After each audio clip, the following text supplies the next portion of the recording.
Bienvenidos a Estrategia Televisión. En este vídeo vamos a hacer una reflexión sobre los soldados que sirven a otra bandera.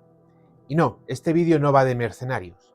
Este vídeo va de aquellos profesionales de la milicia que por razones fundamentalmente económicas han emigrado de países subdesarrollados o países en vías de desarrollo a otros países en unas condiciones económicas muchísimo mejor, a países desarrollados. Vamos a hablar fundamentalmente, aunque hay más casos, de Estados Unidos y de España. Ambos países, por diversas circunstancias, están sufriendo una invasión migratoria bestial. ¿Eso a qué conlleva? Eso conlleva que los ciudadanos, los propios estadounidenses, que es un país formado a base de inmigración europea, y los españoles, estén siendo sustituidos en sus países por ciudadanos de otros países, algo que es habitual en muchísimos países en Europa, lo que es conocido como el Plan Carley. El análisis, en este caso de geopolítica, lo vamos a centrar en el aspecto militar. Lo vamos a centrar en esas personas que vienen buscando una mejora de su situación económica o de su situación administrativa, lo que comúnmente se conoce como los papeles para poder residir, o bien buscando una calidad de vida superior a la que tienen, se alistan a ejércitos de otros países donde no han nacido, donde no tienen ningún tipo de relación con esta nación, pero asumen un riesgo importante. Al final, que se hace militar, se acaba jugando la vida. Obviamente no estamos en los ejércitos del siglo XV. Esto ya no es infantería y caballería, y a partir del siglo XVI, XVII y XVIII artillería. El ejército tiene muchísimas más cosas, y actualmente los ejércitos occidentales, aproximadamente sobre el 30 y pico por ciento de ejército tiene misión de combatir. El resto es apoyo, inteligencia, logística y otra serie de funciones. No estamos hablando de ejércitos de otra época donde el 70-80% del ejército eran unidades de combate. Por lo tanto, es cierto que hay mucha gente, extranjeros, que se meten en el ejército español, que se meten en el ejército estadounidense o en otros ejércitos, y directamente ni siquiera van a unidades de combate. La reflexión tiene que ir en el ámbito de cuál es el beneficio que ese país obtiene. Por ejemplo, España, que ahora está sufriendo una brutal invasión migratoria, también promovida por los principales partidos del país, lo cual debe de hacer reflexionar a sus ciudadanos sobre lo que votan, pero ese no es el concepto de este vídeo. España hace ya bastante tiempo, allá por el principio del siglo, por el año 2000, permitió entrar a extranjeros en su ejército. Lo hizo de forma muy puntual, de forma complementaria y con un tope máximo. Y lo hizo por un simple motivo, no porque los españoles no quisiesen servir a su patria, pero simple y llanamente, en el año 2000, un militar profesional cobraba 500 euros. Y aquellos que estaban trabajando de albañiles estaban cobrando 2.000 euros. Ese país luego cambió, luego llegó la extrema izquierda al poder, ya sabéis todos, el asesinato de 192 españoles en el metro de Madrid, el ataque y asalto de las sedes del Partido Popular, el golpe de Estado que se produjo el 11 de marzo del 2004 y que llevó al poder a la extrema izquierda. Vino una ruina y una economía, y al final, pues, al menos los militares cobraban, porque los albañiles y otros muchos se fueron todos al paro. En ese aspecto hubo muchísimos extranjeros que se alistaron. Hay que hacer una puntualización. Los alistados españoles, extranjeros que se alistaron al ejército español, lo hicieron bajo una premisa: solo se podían alistar aquellos que hubiesen pertenecido al imperio, y ni siquiera al imperio, porque quedaban descartados, por ejemplo, filipinos, por ejemplo, muchas localidades de la India, de Brasil, portugueses también, italianos, alemanes, holandeses. Es decir, el imperio español estuvo en los 5 continentes, por lo tanto, podría haber reclutado soldados hasta debajo de las piedras, por esa premisa, sino que lo circunscribió solamente a ciudadanos hispanoamericanos, es decir, cuyos países hablasen español. Portugal sí, pero Brasil también, por ejemplo, queda rescatado. Y aparte queda descartado todos los demás países, solo había uno más fuera de este ámbito, que era Guinea Ecuatorial. También permitía a ciudadanos de Guinea Ecuatorial alistarse al ejército. Esto lo hizo para intentar digamos, paliar la falta de efectivos, cuando lo más lógico, cualquier país serio hubiese hecho es de, en vez de pagarle 500 euros a sus militares, haberles pagado 1.500. Esta fue la realidad. La gente que se alistó, pues yo serví con muchos de ellos. ¿Y qué tengo que decir? Bueno, había de todo. Había gente que, por ejemplo, cuando hubo que ir a Irak, se rajó, se echó para atrás como unos cobardes y se fueron. Pero también hubo españoles que no quisieron ir a Irak. Por eso hay que tener presente que en todos los sitios cuecen habas. Eso sí, seamos realistas. Cuando hay una persona o dos personas en una compañía de 120 efectivos que no quieren hacer una misión, estamos hablando de un porcentaje ridículo.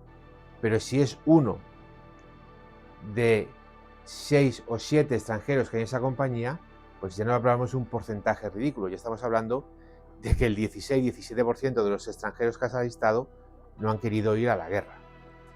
Y esto es una de las primeras valoraciones que hay que hacer. ¿Qué tipo de soldado alistas? Al final, más o menos, todos acaban yendo. Pero es cierto que a la hora de la verdad, es difícil pensar que un extranjero pueda luchar por su país como lo haría un ciudadano nacional. Además, toda esta gente no se alistó por una situación de yo amo a la madre patria. Se alistaron porque obviamente, punto 1, en sus países se estaban muriendo de hambre y punto 2, alistarse daba la ciudadanía y de facto iban a pasar a ser ciudadanos españoles. Hay que tener presente la situación de Estados Unidos. Migratoriamente no era el mismo que España. Estados Unidos cuida muy bien a sus soldados, los paga de una manera excepcionalmente buena, tienen un montón de ventajas, es increíble, el ejército español en ese aspecto, cuidando a los soldados, comparado con el ejército de Estados Unidos, es el tercer mundo. Pero en el ejército estadounidense se ha permitido también que se alisten ciudadanos, digamos que o son estadounidenses de esto de nueva generación, es decir, que su padre pasaron en ruedas de tractor el río Bravo, o bien que vienen de una inmigración masiva, descontrolada, directamente, y que a través de determinadas circunstancias han podido conseguir algo parecido a la Green Card y poder quedarse ahí. Ya sabéis, todos estos cuentos, asilos y demás. ¿En qué situación se encuentran esos soldados? Bueno, hay que tener presente una cosa. Los estándares occidentales no son los estándares que se pueden dar fundamentalmente en Sudamérica o en otros países. Ha habido países como Argentina, obviamente ahora no, pero sí a lo largo de su historia Argentina ha estado muy por encima de países europeos. Y eso obviamente ha afectado a todas las instituciones.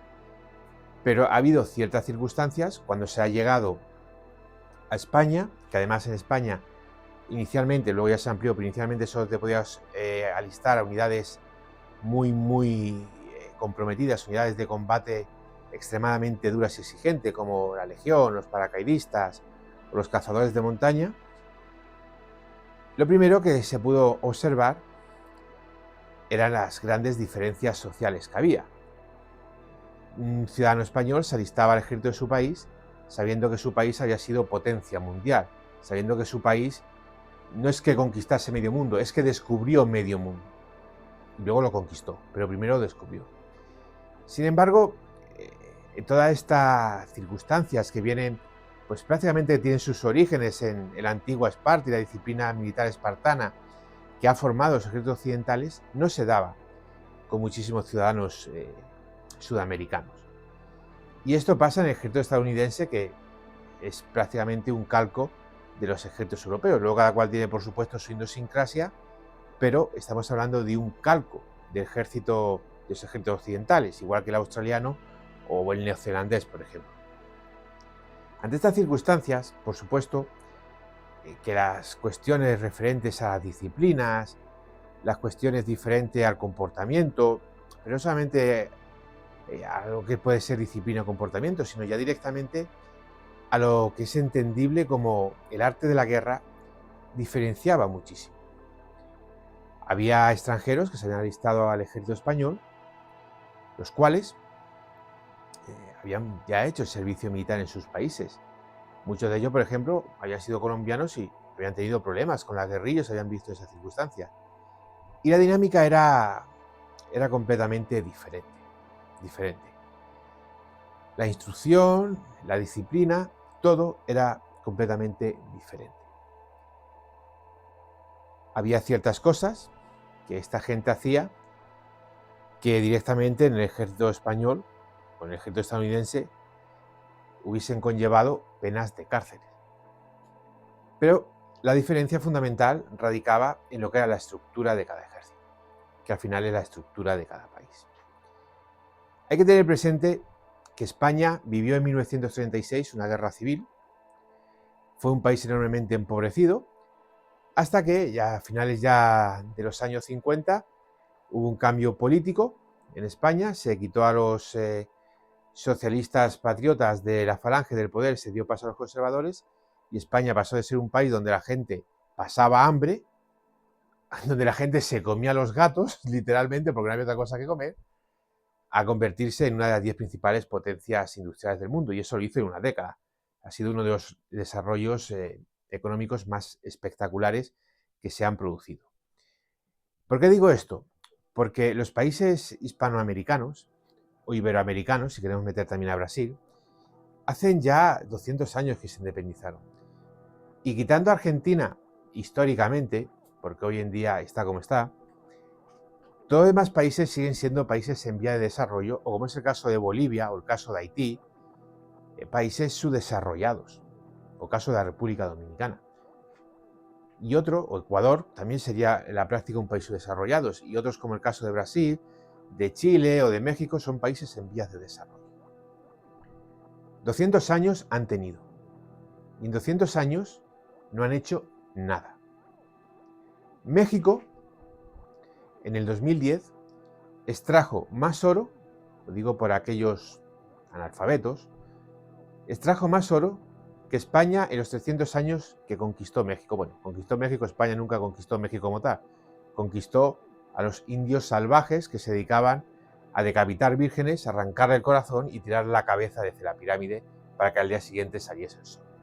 Porque esas eran las culturas avanzadas que había en la América precolombina. 200 años. En 200 años no se han podido desarrollar.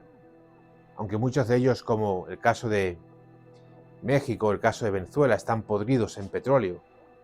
O países como Argentina, que son países que dices tú, bueno, qué desgracia nacer en Mauritania, un país pobre desértico que no tiene nada. Bueno, ahora están descubriendo petróleo, pero durante muchísimo tiempo no han tenido nada. Pero oye, qué bendición nacer en Argentina, que es un país que le pegas una patada a una piedra y te crece un árbol o te sale una onza de trigo. Y sin embargo, países extraordinarios, enormemente ricos, como son los países iberoamericanos, no han conseguido nada. En 1939, España era más pobre, infinitamente más pobre, que la inmensa mayoría de los países sudamericanos. En 1939, España era Somalia y Argentina era Suiza. Hoy las cosas han cambiado mucho. Nosotros cambiamos en 20 años, otros llevan 200 años independientes y no han cambiado nada. Y esto se nota. Por lo tanto, esta reflexión en el ámbito militar va orientada a ese aspecto. Es cierto que los ejércitos occidentales, digamos, siempre han tenido unidades de extranjeros, muchas de ellas mercenarias. Por ejemplo, la Legión Española, cuando se creó con el nombre de Tercio de Extranjeros y se podía alistar cualquier ciudadano. Al final de cuentas, la inmensísima mayoría siempre fueron españoles, pero había ciudadanos de otras nacionalidades. Pero esos ciudadanos venían por una cuestión, pues mucho de ese romanticismo del siglo XIX, de Alejandro Dumas y Garibaldi y demás, de ese romanticismo de lucha, de ideales y valores militares. No venían porque en sus países se muriesen de hambre y aquí, si se alistaban ejércitos, se los pudiese dar a la ciudadanía. Y en Estados Unidos existe exactamente lo mismo. En Francia, pues aparte de la invasión bestial migratoria que existe en Francia, con todos los casos de violencia y delincuencia incontrolable que estamos pudiendo ver cada día, Francia tuvo o tiene su propia unidad extranjera, que es la Legión Extranjera. Pero el alistamiento sistemático a cualquier unidad por parte de ciudadanos de otros países crea gravísimos conflictos internos. En primer lugar, crea gravísimos conflictos internos porque estás metiendo dos culturas completamente diferentes. Estás metiendo dos formas de pensar completamente diferentes. Pero no solamente eso. Además, a la hora de la verdad, hay que ver qué hacen.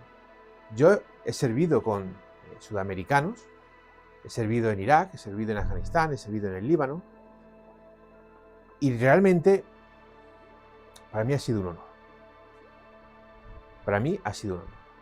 Pero igual que tengo que decir eso, tengo que decir que los nuevos, digamos, reclutas extranjeros, adolecen de cualquier tipo de espíritu y de cualquier tipo de orgullo militar que puede sentir cualquier soldado español. Y esta es la realidad. Esta es la realidad. En Estados Unidos, pues en Estados Unidos hemos visto de todo. Hemos visto ciudadanos de otros países, sobre todo ciudadanos latinoamericanos, que han dado su vida directamente en combate, mientras que otros pues se han dedicado a convertir las bases militares pues, en paraísos de los cárteles para el tráfico de droga, como ha sucedido. ¿Cuál es la realidad? La realidad es que nadie por nacer en un país o en otro es más inteligente. Todos somos seres humanos. Pero la cultura, la dinámica y la estructura de ese país sí que te hace ser más inteligente, sí que te hace ser más disciplinado y sí que te hace tener unos valores u otros.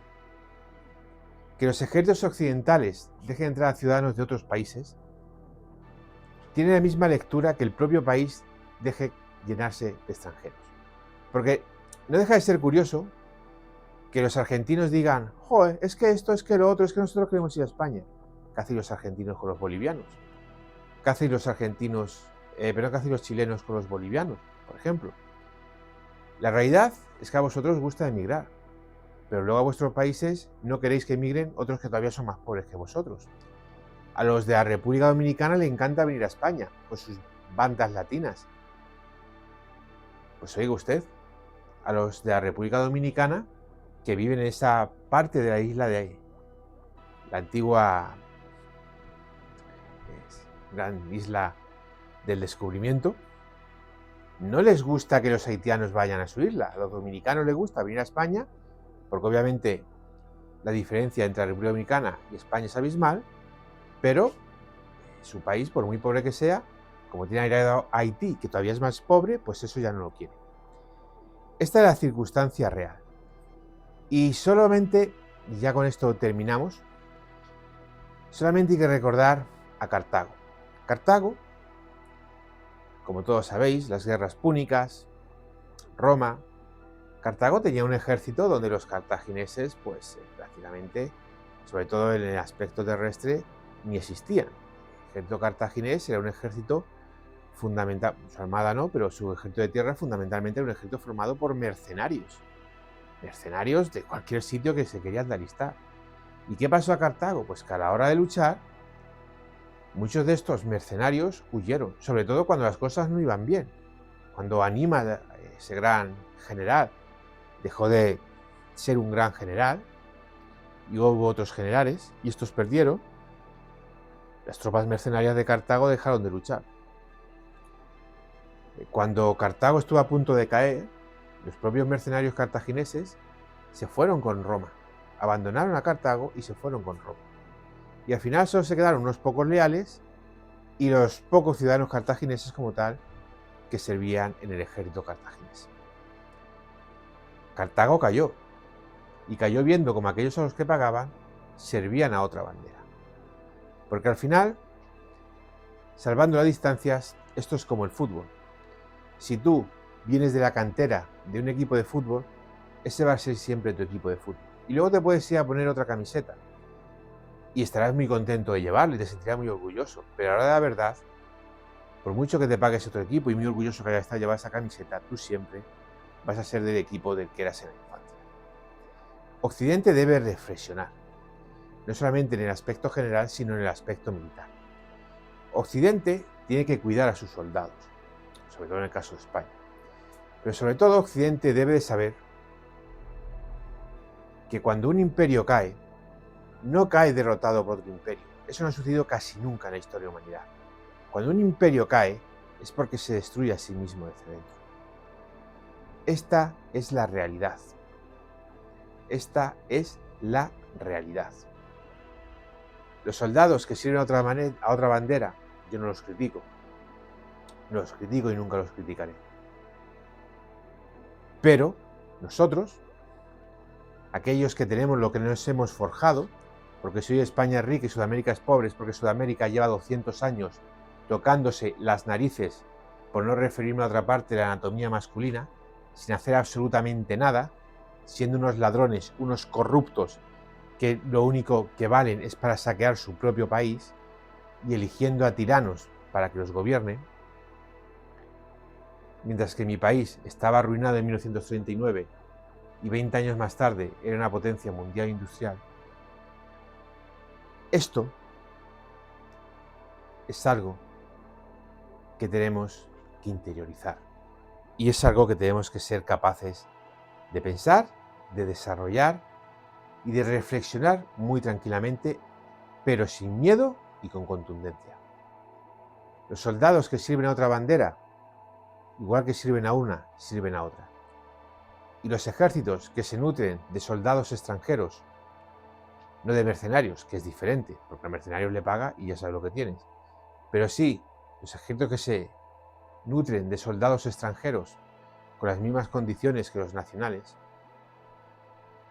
el que hoy te sirve a ti, nadie te va a garantizar nunca que mañana vaya a servir a otro.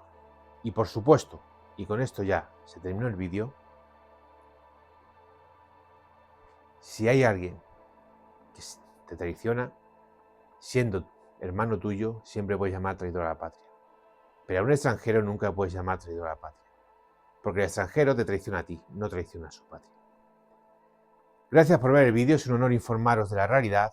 No dudéis en dejarme vuestras opiniones y nos vemos en el siguiente análisis estratégico.